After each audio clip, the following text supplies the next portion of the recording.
SARS-CoV-2. This week, I listened to Dr. Anthony Fauci, Director of NIAID and Head of the White House's Coronavirus Task Force on 5AA Radio. Boom! And what he said was this: what Australia has done is the proof of the pudding. When you uniformly implement public health measures, be that full lockdown or partial lockdown, you can turn off the surges that you had in Victoria. Obviously, there are economic and inconvenient consequences, but the proof of the pudding is the result. You've been successful. Well, I think the question we need to be asking is, what are these economic and inconvenient consequences?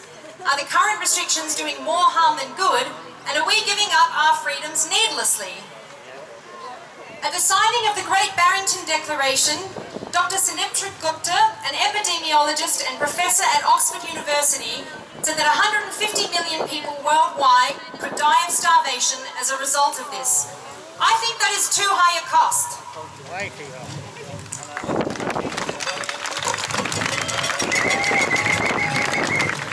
Professor Duncan Maskell, an expert in infectious diseases and Vice-Chancellor at Melbourne University, said back in August, there's more suicide going on at the moment.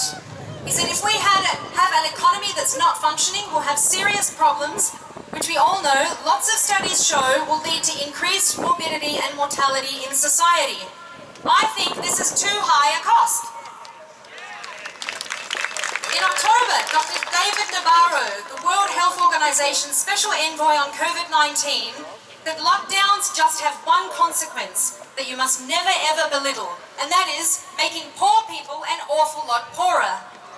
So, why, when we have a cluster of cases somewhere, do our governments insist on putting us straight into lockdowns, or at least place restrictions on us which hinder our ability to run our businesses effectively or shut them down? Why, when we know that asymptomatic carriers are not the drivers of mortality in pandemics, do we still insist on quarantining healthy people? These lockdowns have very serious consequences. I say, end the state of emergency. A study commissioned by Revolver News this year concluded that the lockdowns will end up costing Americans over 10 times as many life years as they will save from the virus itself. And a famous study from 1976 by Harvey Brenner of Johns Hopkins University found that in the United States, for every 1% increase in unemployment, 36,000 people die as a result within 5 years. Deaths from heart disease, deaths of despair.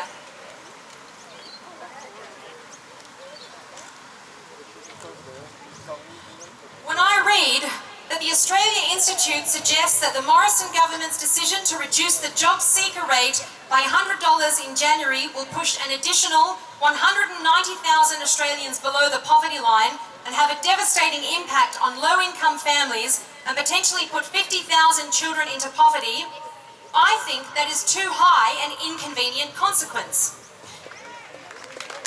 These lockdowns, border closures and restrictions have landed us with an effective unemployment rate of 9.3%. Our employment